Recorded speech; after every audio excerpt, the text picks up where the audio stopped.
Tidak ada gunanya harta yang banyak. Tinggal tanah yang luas, tinggal kebun yang sejauh mata memandang, tinggal. Itu kebun teh siapa? Luas sekali. Saya tidak tahu Pak Ustaz. Itu kebun orang. Siapa yang punya? Tidak tahu. Tinggal. Yang kau bawa mana? Yang pernah kau usap kepala anak yatim. Ini bulan Rajab. Tidak lama lagi bulan Sya'ban. Santunan anak yatim. Banyak orang menyantuni anak yatim di bulan Sya'ban, di bulan Rajab.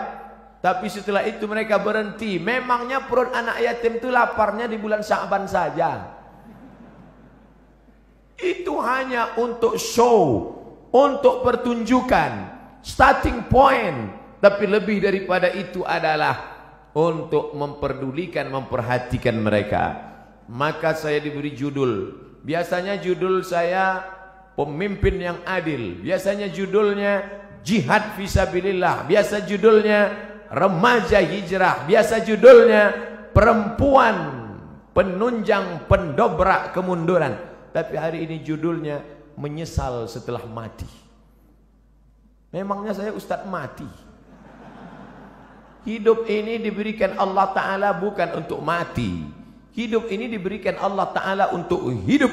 Maka siapa yang berpikir untuk mati, maka sebenarnya kehidupannya ini yang panjang, yang banyak, sebenarnya hanyalah persiapan-persiapan untuk menghadapi kematian.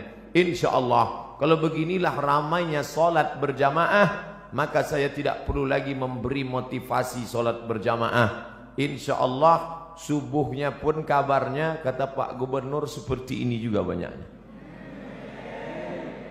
Nampaknya amin itu harapan sebagai doa, mudah-mudahan sebanyak ini.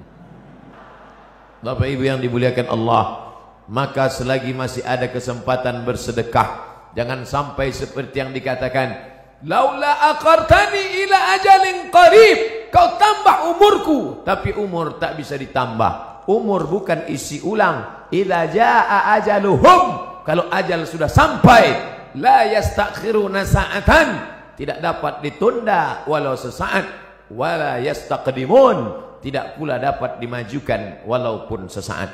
Penyesalan orang sudah mati banyak, tapi saya batasi pada tausiah kali ini hanya 5 poin saja.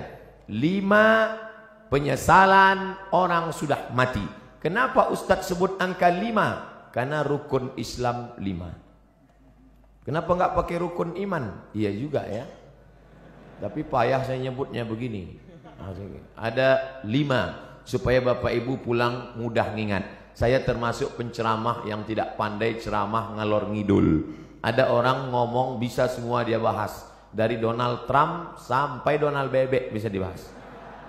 Saya tidak pandai. Yang pertama, orang mati menyesal karena tidak bersedekah. Yang kedua, lau kunna nasma'u, andai kami mau mendengar, au naqilu, kami mau berpikir, kami tidak akan menjadi penghuni neraka sa'ir. Ada neraka jahanam, ada neraka sakar, ada satu khusus neraka namanya neraka sa'ir, dan itu ditempati hanya orang-orang spesialis, tidak mau mendengar pengajian. Dan masyarakat Bandung sudah selamat dari neraka sa'ir ini insyaallah. Yang ketiga, siapa itu orang yang menyesal? Mereka yang terbaring di rumah sakit, di ruang ICU. Suara azan sayup-sayup masuk ke celah-celah jendela. Hayya 'alas shalah, menetes air matanya. Kenapa? Karena dulu waktu sehat, orang azan dia laga ikan cupang. Orang azan dia tetap main game online PlayStation. Bahkan mengejek-ejek orang sholat. Hayya 'alas shalah, kamu aja duluan lah. Padahal mestinya dia katakan la haula wala quwata illa billah. Tapi sampai masanya dulu kau berotot tegap, tapi akhirnya kau seperti bunga mekar, layu, kuning, mati. Berapa banyak dulu yang berotot tegap, sebelah kiri tatu ular kobra, sebelah kanan singa. Sekarang begitu keriput, kucing kena minyak.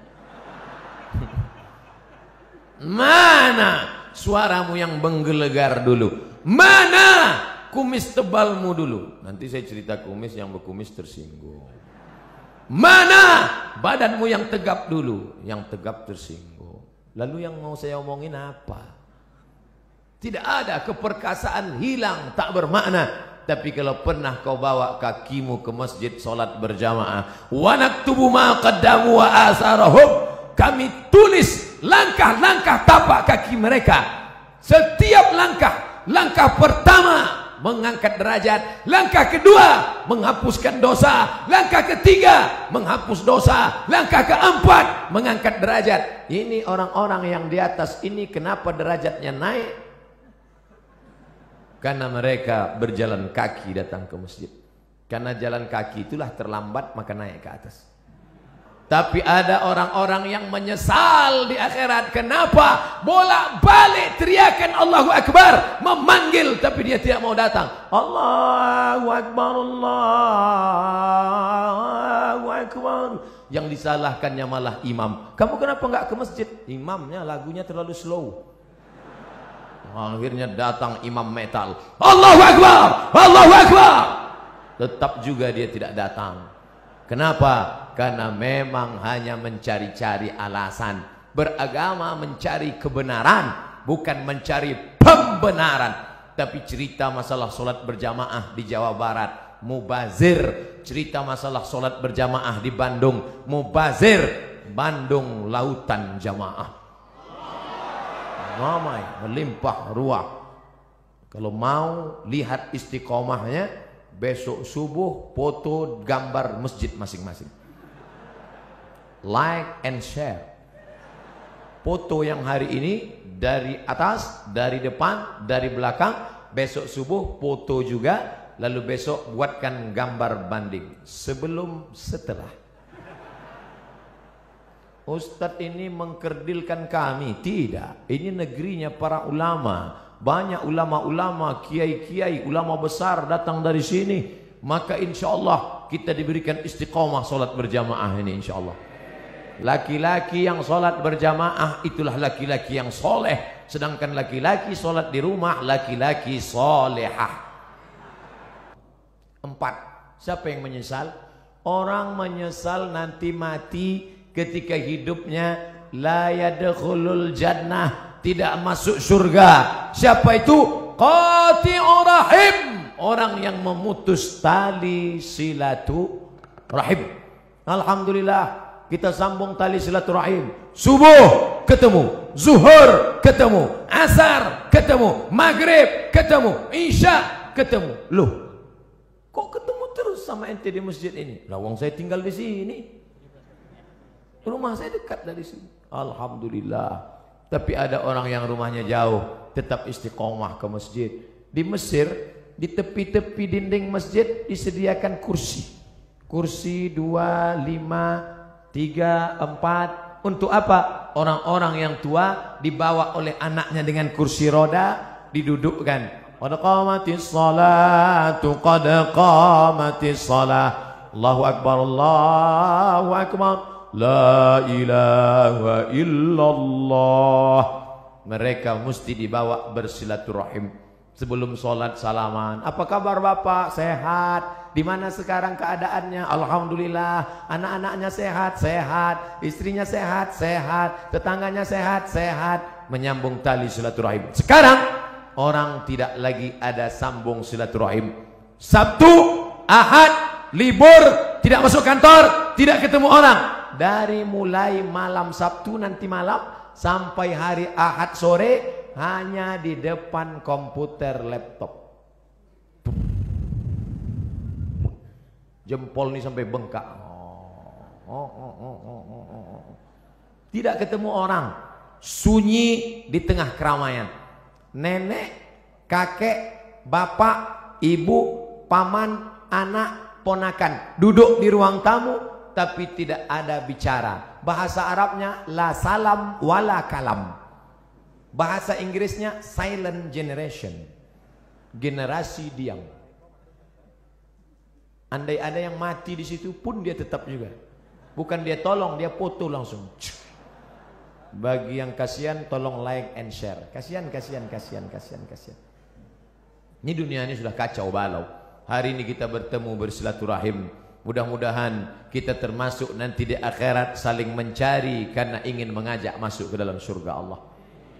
Ustadz Somad, tolong kenali wajah kami ini satu-satu Ustadz. Kalau Ustadz tidak melihat wajah saya nanti di akhirat, kalau Ustadz tidak melihat wajah saya di dunia, tolong cari saya Ustadz, kata jamaah. Lalu saya katakan, ente kok pede sekali masuk neraka? Jangan-jangan kau lebih dulu masuk surga daripada aku 100.000 tahun perjalanan saudaraku. Sampai di surga ketika saya tanya, ya Allah, mana anak-anak muda Bandung?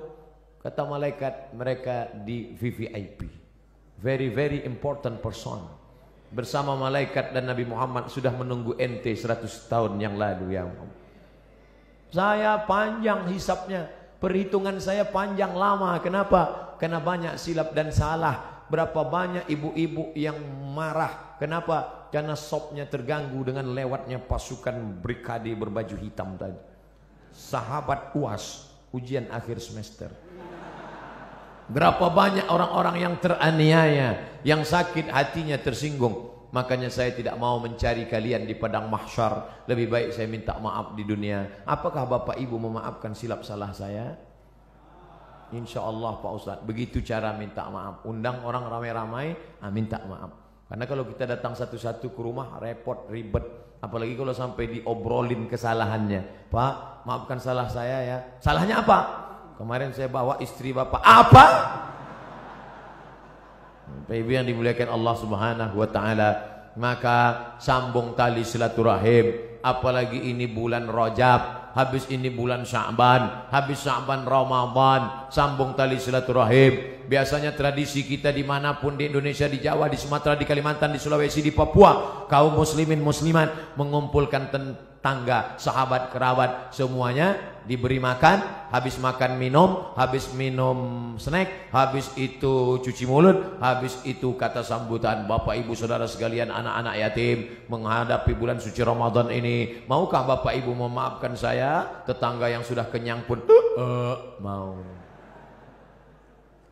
Menunggu Ramadan baru minta maaf, menunggu Idul Fitri baru minta maaf, masalah. Karena kalau sampai kita mati menghadap Allah Subhanahu wa taala dalam keadaan membawa silap dan salah, termasuk penyesalan. Menyesal kenapa aku tidak minta maaf dulu di dunia. Menyesal. Suami-suami, minta maaflah kepada istri kalau memang silap dan salahmu banyak. Tidak perlu malu. Mama, aku minta maaf padamu. Kenapa Pak? Aku sudah nikah siri. Banyak bapak yang ketawa, tapi ibu, nauzubillah. Bapak ibu yang dimuliakan Allah. Yang terakhir, apa yang disesali manusia? Yang disesalinya adalah karena dia tidak pernah berdakwah. Hidup pernah, kaya pernah, berkuasa pernah, tapi berdakwah tidak pernah. Dakwah itu ceramah Pak Ustadz, bukan. Ini yang perlu diluruskan. Ada orang memahami dakwah itu ceramah. Gubernur nggak perlu ceramah. Kenapa? Sudah ada Ustadz Somad ceramah. Tapi gubernur dakwahnya apa? Membangun lokal untuk orang anak-anak usia sekolah. 7,2 juta.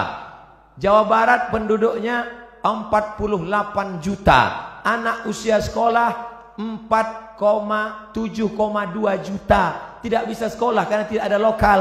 Tapi ketika ada kekuasaan di tangan, menjadi gubernur, bisa dibangun sebanyak sekian ribu lokal. Akhirnya sekarang anak usia tamat yang bisa sekolah dari awalnya 800.000 orang menjadi 2 juta orang bisa tamat. Karena apa?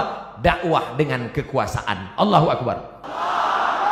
Oleh sebab itu maka berdakwahlah. Saya kebetulan dakwahnya cuman bisa ceramah dengan lidah. Bapak-bapak dari Polda, bapak-bapak dari Polresta, mereka nggak ceramah. Bapak-bapak kepolisian tidak perlu ceramah, cukup dengan pakai seragam datang ke masjid. Anak-anak muda termotivasi. Bro, lihat tuh, Pak polisi aja ke masjid. Masa kita nggak ke masjid? Iya juga ya, kata mereka. Tentara-tentara cukup dengan seragamnya. Allahu Akbar. Orang takut. Siapa yang ngejek-ngejek orang sholat yang di internet itu? Siapa yang berani ngejek orang sholat di internet? Kalau sudah polisi, tentara ke masjid sholat berjamaah. Dakwah dengan perbuatan. Lisanul hal, perbuatan afsah min lisanil maqal, lebih menyentuh, lebih sampai ke hati daripada ucapan. Saya lemah, hamba Allah yang dhaif. Hanya ceramah dengan khutbah, dengan seminar, dengan simposium, dengan lokakarya. Tapi ada orang yang bisa berceramah dengan kekuasaan. Kita yang tidak punya kekuasaan bagaimana? Pilih orang yang punya bakat politik untuk memperjuangkan nilai-nilai Islam di tengah masyarakat.